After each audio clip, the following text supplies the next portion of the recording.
বাংলাদেশে কি দ্বিতীয় বিপ্লব আসছে? প্রশ্নটি বেশ কিছুদিন ধরে কিন্তু উঠে আসছে।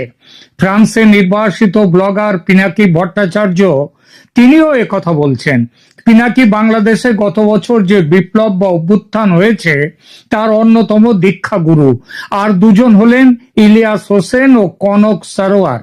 এতকাল তারা পুরোপুরি ইউনূসের পক্ষে ছিলেন। এখন ইউনূস এবং বর্তমান জমানার তীব্র সমালোচক তারা। বাংলাদেশের সাধারণ মানুষও চাইছে ইউনূস সরকারের অবসান।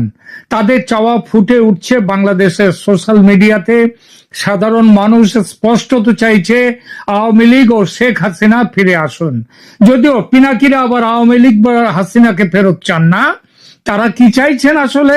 জামাতি জমানা, নাকি আবার কোনো আকাশ কুসুম বা ইউটোপিয়ান থিওরি দিয়ে মানুষকে আবার বিভ্রান্ত করা এবং বিভ্রান্ত করে গত বছর যা হয়েছে তেমন একটি জায়গায় আবার পৌঁছে যাওয়া? এই বিষয়টি নিয়ে এখনকার আলোচনা। ফ্রান্স প্রবাসী পিনাকি 2024 সালের তথাকথিত বিপ্লবের অন্যতম দীক্ষাগুরু হলেও এখন ইউনূস সরকারের কঠোর সমালোচক। তার 30 লক্ষাধিক ফলোয়ার রয়েছে এবং তিনি ইলিয়াস হোসেন ও কনক সরোয়ার এইসব একসাথে মিলে গত বছরের অভ্যুত্থানে গুরুত্বপূর্ণ ভূমিকা পালন করেছিলেন। শেখ হাসিনার জমানার তীব্র সমালোচক তথা জুলাই বিপ্লবের জুলাই ষড়যন্ত্র বলুন আর বিপ্লব বলুন, যেটাই বলুন, পরবর্তী পর্যায়ে মুক্তিযুদ্ধের স্মৃতিচিহ্ন মুছে ফেলার কার্যক্রম ধানমন্ডির 32 নম্বর গুঁড়িয়ে দেওয়ার মূল পরিকল্পনাকারী হচ্ছেন এই পিনাকি।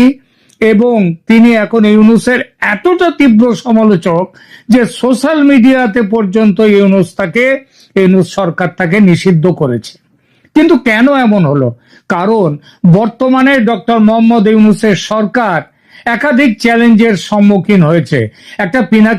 পিনাকির তো একটা ব্যক্তিগত কারণই আছে। তাকে একবারে ফুলমালা দিয়ে ঢাকঢোল পিটিয়ে দেশে ফিরিয়ে নিয়ে এসে প্রধান উপদেষ্টা নাওক একটি উপদেষ্টা পদে বসালে তার মান সম্মান অনেকটা থাকতো, রাগ থাকতো না, কিন্তু সেটা হয়নি। আর বর্তমানে ডক্টর মোহাম্মদ ইউনূসের সরকার একাধিক চ্যালেঞ্জের মুখোমুখি এসে দাঁড়িয়েছে।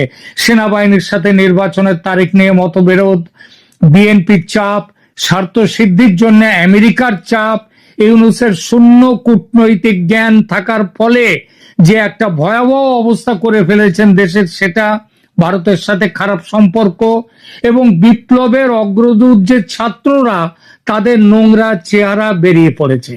এর সঙ্গে ভয়াবহ আইন শৃঙ্খলা পরিস্থিতি এবং এক কথায় তথাকথিত বিপ্লবের সরকারের জনপ্রিয়তা বলে কিছুই আর অবশিষ্ট না থাকাটা হচ্ছে দ্বিতীয় বিপ্লব বলে বলার কারণ। যেটা বলছে ইউনূস এবং তার দল, পিনাকি এবং দলবল, তার কারণ হচ্ছে এইগুলোই।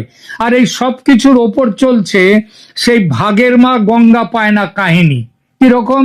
সরকারের সঙ্গে থাকা রাজনৈতিক দলগুলো নিজের স্বার্থ সিদ্ধির দুরন্ত অপচেষ্টা শুরু করে দিয়েছে। কে কতটা ভাগ বসাতে পারে, এই প্রেক্ষাপটে যুক্ত হয়েছে আওয়ামী লীগ নিষিদ্ধকরণের প্রভাব। 2025 সালের মে মাসে আওয়ামী লীগ নিষিদ্ধ করা হলেও এটি উল্টো প্রভাব ফেলেছে। দলটির ঐতিহ্যগতভাবে 40% ভোটার সমর্থন রয়েছে এবং বর্তমানে সরকারের ভয়ঙ্কর ব্যর্থতা মানুষকে আওয়ামী লীগের প্রতি আরো সহানুভূতিশীল করে তুলেছে। ঢাকা সহ সারা দেশে আওয়ামী লীগের ক্রমশ ব্যাপক হওয়া মিছিল, সমাবেশ এই ছবি ফুটিয়ে তুলছে। আরো লক্ষণীয়, নিরাপত্তা বাহিনী যথা পুলিশ, সেনাবাহিনী ইত্যাদি তারাও দমন পীড়ন নীতি প্রয়োগ করে আওয়ামী লীগকে আর থামাতে চাইছেন না। বাংলাদেশের সামাজিক মাধ্যমে ক্রমেই এমন প্রবণতা দেখা যাচ্ছে যেখানে মানুষ আওয়ামী লীগ ও শেখ হাসিনার প্রত্যাবর্তন কামনা করছে। অর্থনৈতিক অস্থিরতা এবং আইন শৃঙ্খলার অবনতি, এক কথায় যত রকম প্যারামিটার আছে সব প্যারামিটারে বাংলাদেশের অবনতি। নানান কারণে এই মনোভাব তৈরি হয়েছে মানুষের। এই পরিস্থিতিতে তারা তো চাইবেই বিপ্লব হোক, এবং এই বিপ্লবটা কিন্তু এখন আবার যে করবে সেটা হচ্ছে শেখ হাসিনা এবং আওয়ামী লীগ, তাদের সঙ্গে যারা আছে তারা। এই পরিস্থিতিতে, এবং সেই সংখ্যাটা কিন্তু খুব একটা কম নয়, কিন্তু পিনাকি ও তার সহযোগীরা তারা এখন একটা জটিল অবস্থানে এসে পড়েছেন। তারা আওয়ামী লীগকে চাইছেন না, ইউনূস সরকারকে চাইছেন না, বিএনপিকে চাইছেন না, কিন্তু ইসলামী শক্তি যথা জামাতের সমর্থনে না দাঁড়ালেও নীরবতা, কিন্তু তাদের প্রতি নীরবতা কিছুটা সমর্থনের ইঙ্গিত দেয়। তাদের দ্বিতীয় বিপ্লবের ডাক আসলে একটি সম্পূর্ণ নতুন রাজনৈতিক ব্যবস্থার আকাঙ্ক্ষা, কিন্তু সে আকাঙ্ক্ষাটির চরিত্র কেমন, তাকে দেখতে কেমন হবে, সেটা স্পষ্ট নয়। সেটাও আরেকটি আকাশ কুসুম হওয়ার সম্ভাবনাই বেশি। জাতি মাত্র 1 বছর আগে গণ অভ্যুত্থানের মাধ্যমে শেখ হাসিনার দীর্ঘ 15 বছরের শাসনের অবসান দেখেছে। এখন শুরু হয়েছে ইউনূস সরকার বিরোধী আন্দোলন, রাজনৈতিক অস্থিরতা এবং নতুন করে পুনর্বিন্যাস ও প্রতিকার চাওয়ার হিড়িক। প্রথম বিপ্লবে তাদের ভূমিকা, এই পিনাকিদের ভূমিকা, সেটা তো বলার কোনো অপেক্ষা রাখে না, এবং তারা জনতার, ছাত্র জনতার ক্ষোভের নেতৃত্ব দিয়ে শেখ হাসিনাকে দেশ থেকে বিতাড়িত করেই তারা কিন্তু নিজেদের দায়িত্ব শেষ করেননি। তারপরেও বাংলাদেশে গত 1 বছর ধরে যে সমস্ত কি বলবো ভয়ঙ্কর কাণ্ড ঘটেছে, দেশটা আরো যে চলে গেছে ভয়ঙ্কর একটা দিকে, এই সবগুলোর পেছনে তাদেরও কিন্তু, এই পিনাকিদেরও কিন্তু যথেষ্ট ভূমিকা আছে। 2025-এর মাঝামাঝি এসে তারা অবশ্য অন্যরকম ভাবে চলে গেছে। তারা ইউনূস সরকারের ব্যর্থতাকে আক্রমণ করতে শুরু করেছে, কিন্তু এই আক্রমণের পেছনে কতটা তাদের সত্যিকারের মনের ইচ্ছা, সেটাও আবার দেখার মতো। কিছু সময় আওয়ামী লীগ ও বিএনপির বিকল্প হিসেবে তারা রাজনৈতিক শক্তি গড়ার কথা বলছেন বটে, কিন্তু সেই শক্তি গড়ার আড়ালে তারা নিজেদের যে ব্যর্থতা, এই সরকারের ব্যর্থতা চেপে দেওয়ার চেষ্টা করা এবং নিজেদের বিপ্লবী চরিত্রটা ফুটিয়ে তোলার চেষ্টার জন্যই তারা ব্যস্ত কিনা সেটাও ভাবার কথা। তো এই যে রাজনৈতিক আজকে ইউনূস সরকারের সংকটের কারণটা কি? ইউনূস সরকারের সংকটের এখন ভীষণ রকমের সংকটে যে পড়েছে, তার মধ্যে তাদের ওই বলে না যে যত না ক্ষমতা, যত না খেতে পারবে তার থেকে বেশি খাওয়ার হাতড়ে নিলে যা হয়, তারা কিছুই খেতে পারে না, চোখের খিদেও মেটে না, পেটের খিদেও মেটে না, সেই অবস্থা হয়েছে। স্বল্প সময়ের মধ্যে গণতান্ত্রিক সংস্কার, নির্বাচন নিয়ে অনিশ্চয়তা, সেনাবাহিনীর সঙ্গে আস্থাহীনতা আর বিএনপি ও জাতীয় নাগরিক পার্টির চাপে ইউনূস সরকার এখন রাজনৈতিক সংকটে পড়ে গেছে। জনমতের চাহিদাও আছে। শেখ হাসিনার প্রত্যাবর্তনের জন্য সামাজিক যোগাযোগ মাধ্যমে ক্রমবর্ধমান সমর্থন লক্ষ্য করা যাচ্ছে। এটা আমার কথা নয়, এটা আন্তর্জাতিক সমস্ত সংবাদপত্রের কথা। সাধারণ মানুষ, বিশেষত গ্রামীণ ও নিম্ন মধ্যবিত্ত মানুষ, বিশেষত মহিলারা, শ্রমজীবী কর্মজীবী মহিলারা ইউনূস সরকারের দ্রুত পরিবর্তন চায়। এই চাওয়া প্রকাশ পাচ্ছে ফেসবুক, ইউটিউবে জনপ্রিয় পোস্ট, কমেন্ট, ভিডিওতে। বাংলাদেশের মেইন স্ট্রিম মিডিয়া ইউনূসের দালালে পরিণত হলেও চাপে হোক আর ভয়ে হোক আর যে কোনো কারণেই হোক, লোভে হোক, তো সেখানে বাঁচিয়ে রেখেছে কিন্তু সোশ্যাল মিডিয়া এই যে সরকার বিরোধী চেতনা।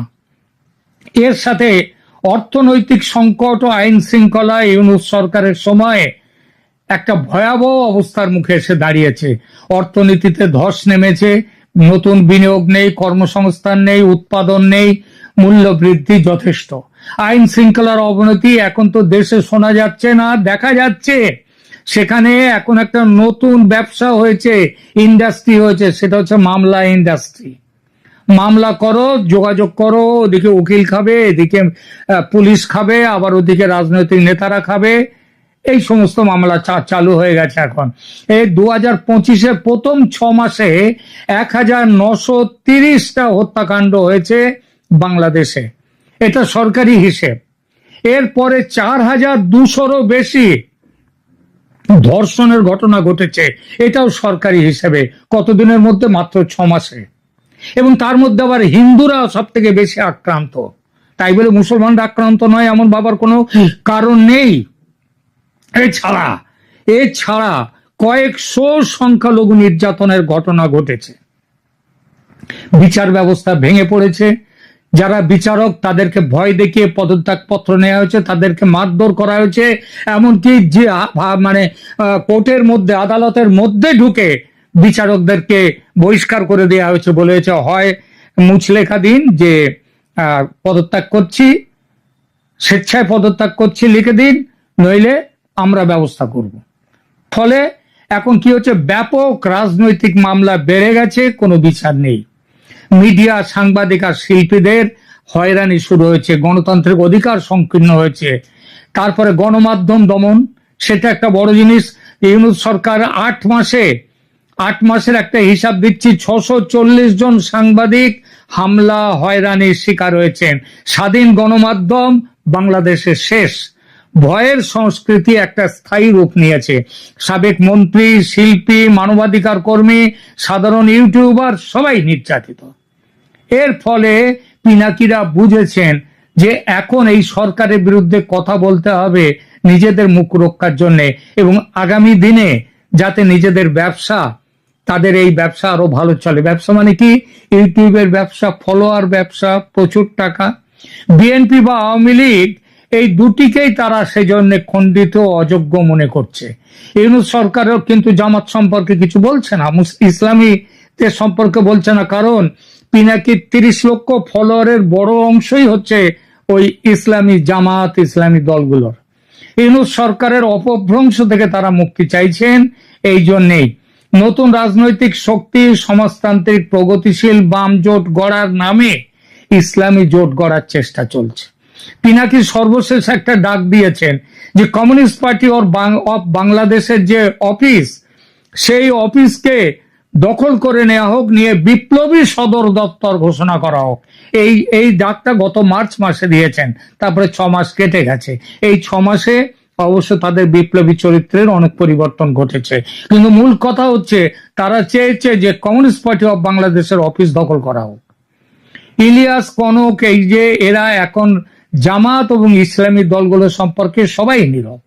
জনমতের সত্যিকার চিত্রটা তাহলে কি? কারা সত্যিকার বিপ্লব চাইছে এবং দ্বিতীয় বিপ্লব চাইছে?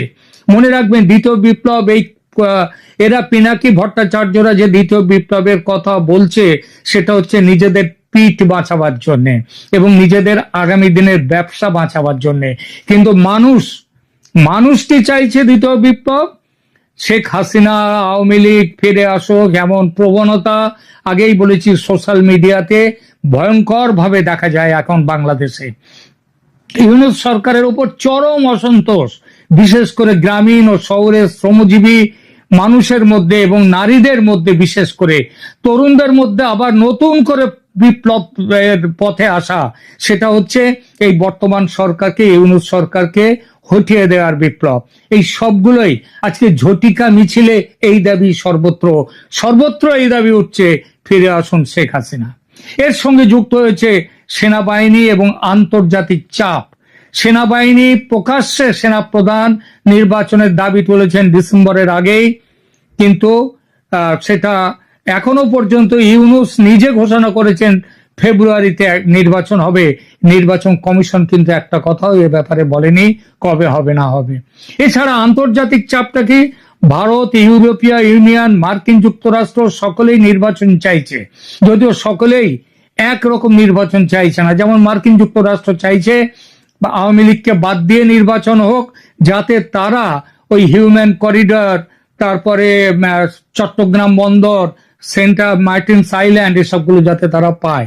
কিন্তু অন্য সবাই, বেশিরভাগ দেশ পৃথিবীর, তারা চাইছে আওয়ামী লীগকে নিয়ে নির্বাচন, এবং সে নির্বাচন এই বছরে যত শীঘ্র সম্ভব। ফলে দ্বিতীয় বিপ্লবের একটা সমর্থনের দিক কিন্তু ক্রমশই ছড়িয়ে পড়েছে সারা পৃথিবী জুড়ে। সরকার বিরোধী একটা যে অস্থিরতা যে রয়েছে, সরকার বিরোধী এই ব্যাপারটা, এই অস্থিরতা হচ্ছে, এর জন্য দ্বিতীয় বিপ্লবের দিকে মানুষ এগোচ্ছে। আইন শৃঙ্খলার ভয়াবহ পতনের একটা বড় কারণ সেনাপ্রধানের খোলাখুলি হস্তক্ষেপ নির্বাচন এবং সমস্ত ব্যাপারে, এটাও একটা কারণ। এবং তরুণদের আবার বিপ্লবের জন্য এগিয়ে আসা। আজকে যত মিছিল হচ্ছে তার পুরোভাগে কিন্তু তরুণরা। এবং এই সব কিছু মিলিয়ে এখন কিন্তু একটা দ্বিতীয় বিপ্লবের দিকে বাংলাদেশ এগিয়ে চলেছে, এবং এই যে এগিয়ে চলার পেছনে কিন্তু রয়েছে ভারতের পূর্ণ সমর্থনও কিন্তু রয়েছে। সাধারণ মানুষের এই চাওয়া এটা কিন্তু ঘটবেই। কোন পথে মুক্তি মিলবে, নতুন বিপ্লব, পুরনো সরকার নাকি সংলাপ ও নির্বাচন, সেটা আগামী দিনে দেখা যাবে। কিন্তু যেটা মূল কথা সেটা হচ্ছে বাংলাদেশ দেশ হিসেবে এখন এক অচিন্তনীয় বিভাজনের মুখে এসে দাঁড়িয়েছে। গণবিপ্লব, রাষ্ট্রীয় হস্তক্ষেপ, মানবাধিকার সংকট, বিচারহীনতা, এই সবকিছু এর কারণ। দ্বিতীয় বিপ্লবের ভবিষ্যৎ কয়েকটা ফ্যাক্টরের উপরে থাকবে, যেমন সেনাবাহিনী কতটা হস্তক্ষেপ করবে। প্রথম বিপ্লব, গত বছরের বিপ্লব, সেনাবাহিনী এসে হাত না বাড়ালে বিপ্লব সফল হতো না। এখনো সেনাবাহিনী যদি হাত নাও বাড়ায়, যেমন পুলিশ যেমন চুপ হয়ে গেছে, এখন সেনাবাহিনী চুপ করে থাকলেই এই বিপ্লব সফল হবে। তারপরে নির্বাচনের দিন নির্ধারিত হয় কিনা এর উপরেও, কারণ মানুষ যুদ্ধে নামার আগে একবার দেখতে চায় যে সমস্ত দিকগুলো ঠিক আছে কিনা, মানে শান্তিপূর্ণভাবে মেটে কিনা। এর সাথে শেখ হাসিনা আওয়ামী লীগের রাজনৈতিক ভবিষ্যৎ, তার উপরও নির্ভর করছে দ্বিতীয় বিপ্লব। সুতরাং বাংলাদেশ কিন্তু এখন একটা দ্বিতীয় বিপ্লবের মুখে এসে দাঁড়িয়েছে।